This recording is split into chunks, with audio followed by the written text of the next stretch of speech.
inspirou uma geração de economistas latino-americanos, foi um dos pioneiros do chamado desenvolvimentismo, fundou várias instituições, como a CEPAL, Banco Central da Argentina, a UNCTAD, entre outras.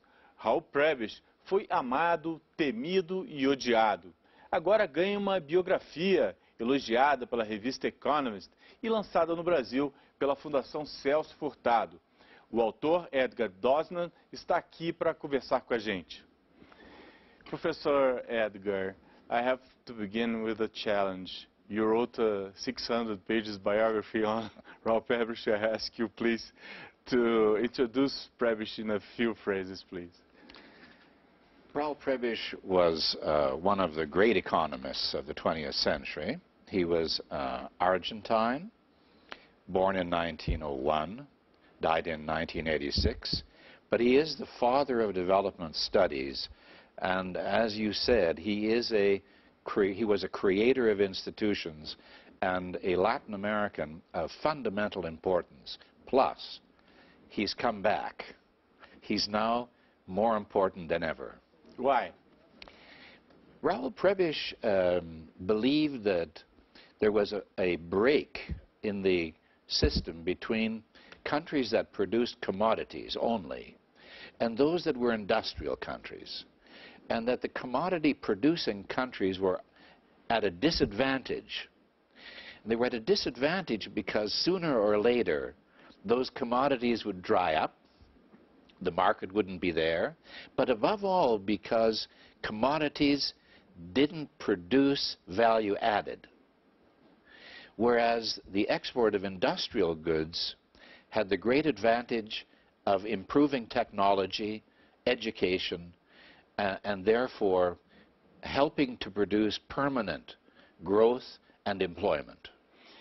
This problem was one central concern of Prebisch's thought, how to deal with this economy commodity exporter. I think nowadays we are running through something in the same way. Brazil is a commodity exporter with one destiny, like China. In that times was England to Argentina. And are we running this kind of risk that Prebisch was kind of concerned? Well, first, the academic in me says that it's 25 years since he died, and therefore a lot of things in the world have changed.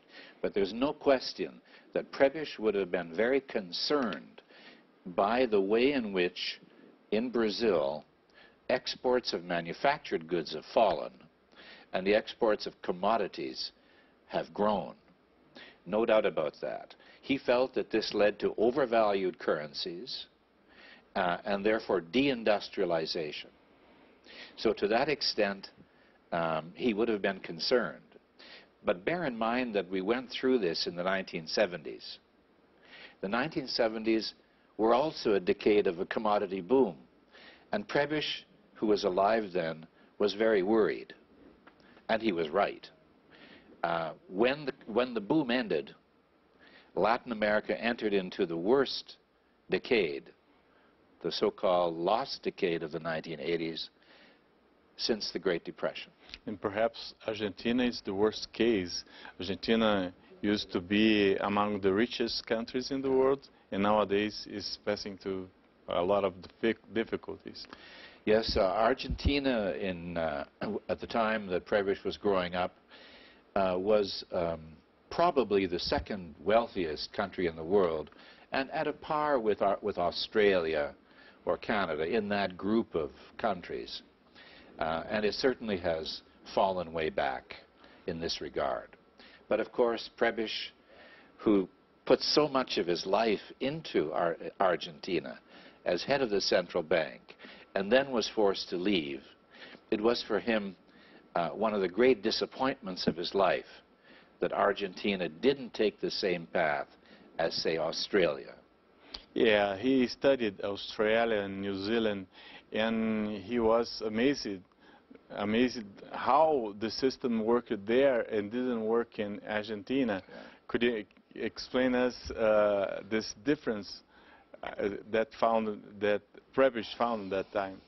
Well, Prebisch went to Australia and New Zealand and found two things that made the contrast with Argentina so evident.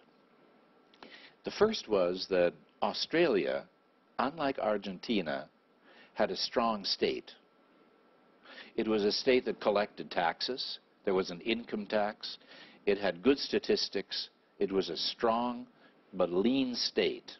And Prebisch called that an intelligent state. So this was one thing. Argentina, at that time, had one of the great cities of the world, but it had a flabby... was great that time. Yeah, but it had a flabby state. It was not capable of introducing an income tax. That's one thing. But secondly, Australia had an agricultural system that worked. And the reason was a land reform in which land settlement was completely different than in Argentina. One of the focus of Prebisch was industrialization. Yes. By that time.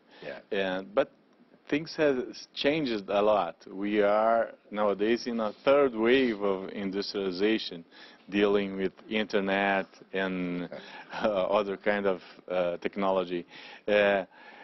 This worry, Prebisch worry, still has importance, or we don't have to worry about that point?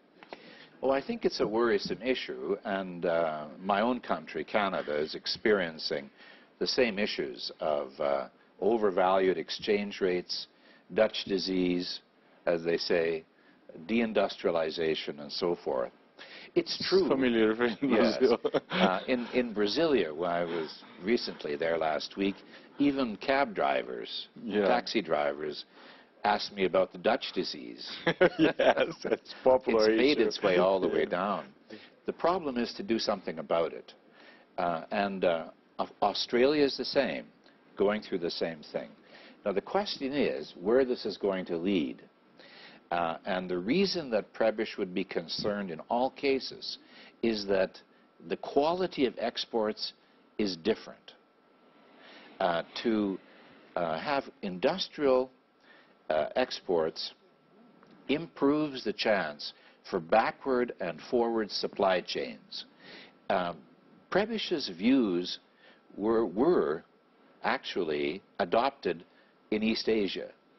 And the country which most clearly approximates Prebisch's views would be South Korea. Strong education. Very successful. Yeah, very strong education, concern for equality, therefore a large domestic market, concern for research and development, and concern to build competitive industries for the local market as well as for export. And there's why Prebisch was quite a character. He was hated and loved. Why he was so hated and loved? Well, he was mainly hated in Argentina and mainly loved outside of Argentina. The person who he felt closest to was Celso Furtado, a great friendship. And he very much admired Kubitschek. Yes.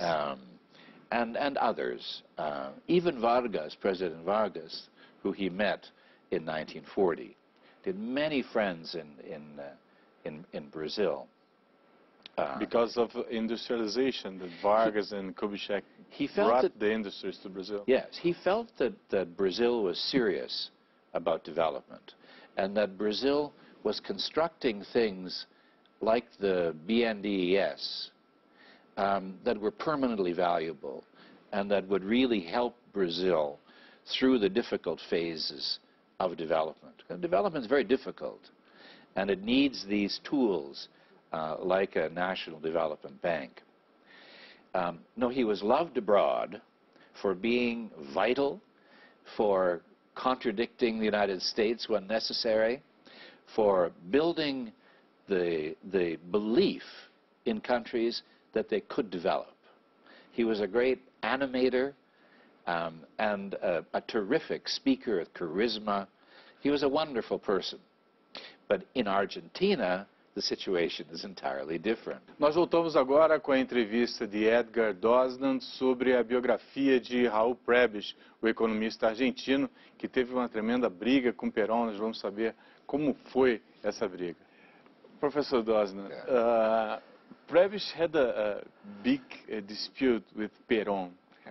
And nowadays, as you said in your book, there's no statue to Prebisch on Argentina, but Perón is still loved. Who is wrong, the Argentinians or Prebisch? Well, poor Prebisch. He had very bad luck with Argentina, and so much of it seems odd. Prebisch, first of all, was not from the wealthy class. He was from the provincial town of Tucumán, and he was from a middle-class family that didn't even own its own home. But what he did see when he grew up was the sugar plantations and the exploitation of Indian labor from Bolivia. When he came to Buenos Aires, he was determined to change that through the public service, and eventually became head of the central bank.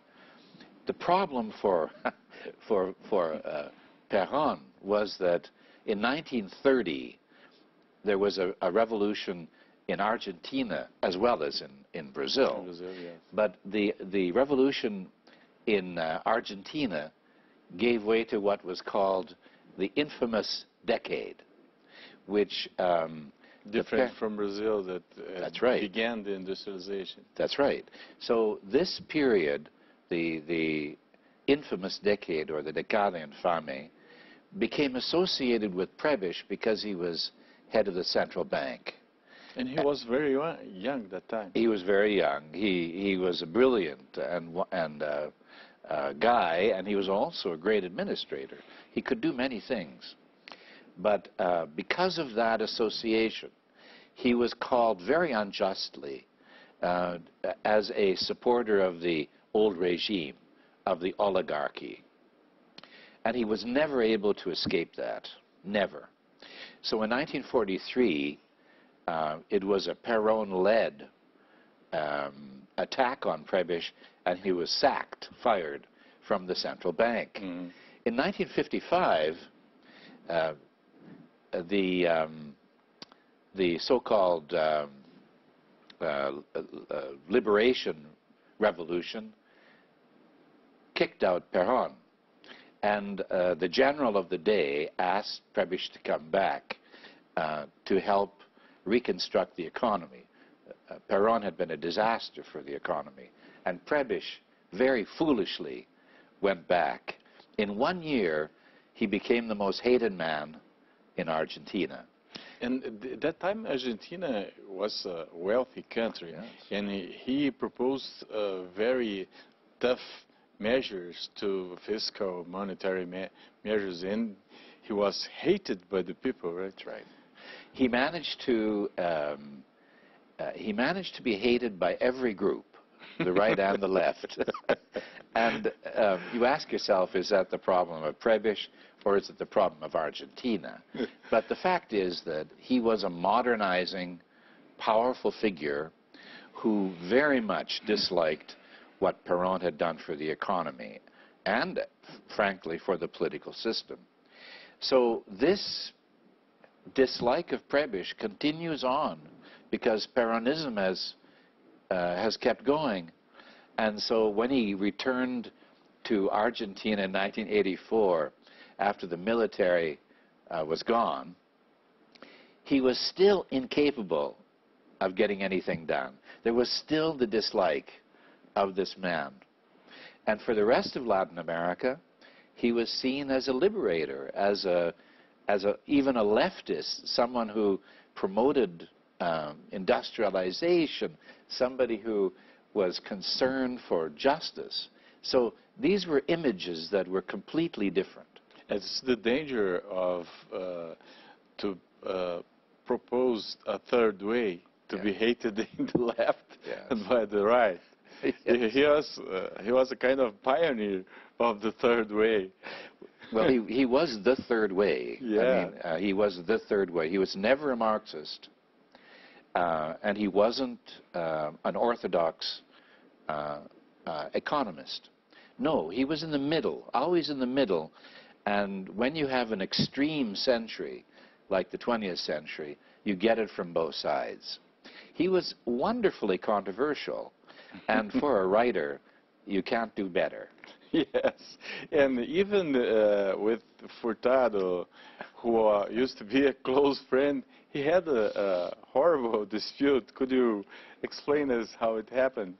Yes, this was in 1957 when Celso Furtado had concluded a study of the Mexican economy, which the Mexican government disliked, and Prebisch refused to publish it.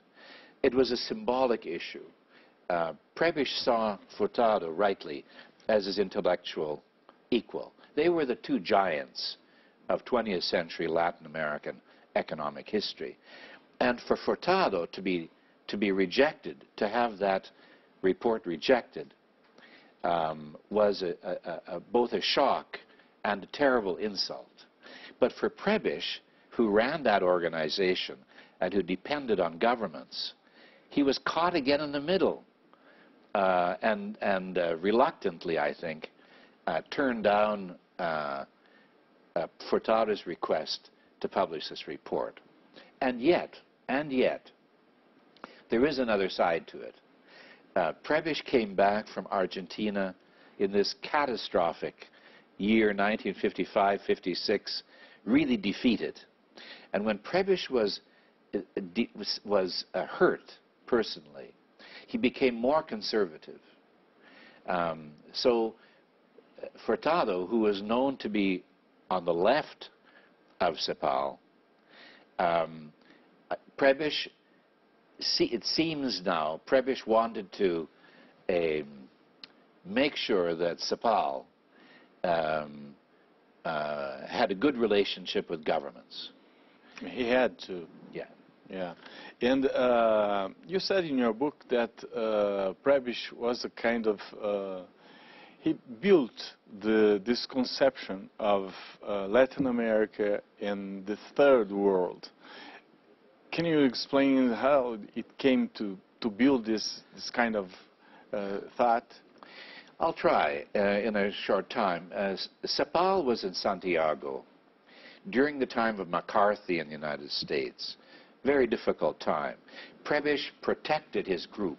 But what Prebisch wanted to do in CEPAL, and succeeded, was to bring young economists from all the countries of Latin America together to overcome all of the historic differences between Brazil and Hispanic America, Argentina and Chile, all of these various disputes, and to create a viable market. Prebisch saw integration of Latin America, starting with Mercosur, as an absolutely critical step towards promoting a development in Latin America. He would be glad nowadays seeing this increasing trade between Mercosur, Brazil, Argentina, and other countries. Well, in 1940, when he went to Brazil, he signed with Aranha and Vargas in the background the first Mercosur. It was an agreement to set up a free trade area. No, he was a modern economist, but he was a developmentalist. He didn't just want trade, he wanted development as well as trade. So in Latin America, his vision was bringing together the Latin American countries behind a common commitment to development and to social justice. Then in 1964, he extended this vision in Geneva, UNCTAD, the United Nations Conference on Trade and Development, to the global economy.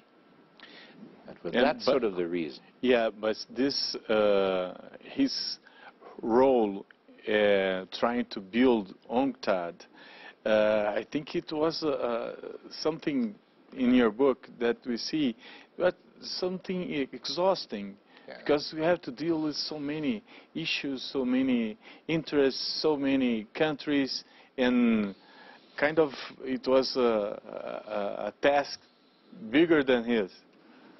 Well, I call that process spreading the gospel. And yes, it was exhausting. It was probably beyond the strength and powers of even somebody like Raúl Prebisch. And he resigned 4 years later from the job. He had in mind the idea of UNCTAD as more than a talking shop. It's more than debating and studies and academics and all that stuff. He had in mind an UNCTAD with teeth that would negotiate, that would really do something about trade and development. Development was his objective. And you probably know his famous phrase, that is, I am objective, but never neutral. All right, let's end with this. Thank you very much, Professor Dosman. It was a real pleasure talking to you. Well, it's a pleasure to be here. Thank you. Thank you. Agradecemos também a vocês, assinantes, que acompanharam essa entrevista e convidamos para o próximo Conta Corrente especial. Até lá!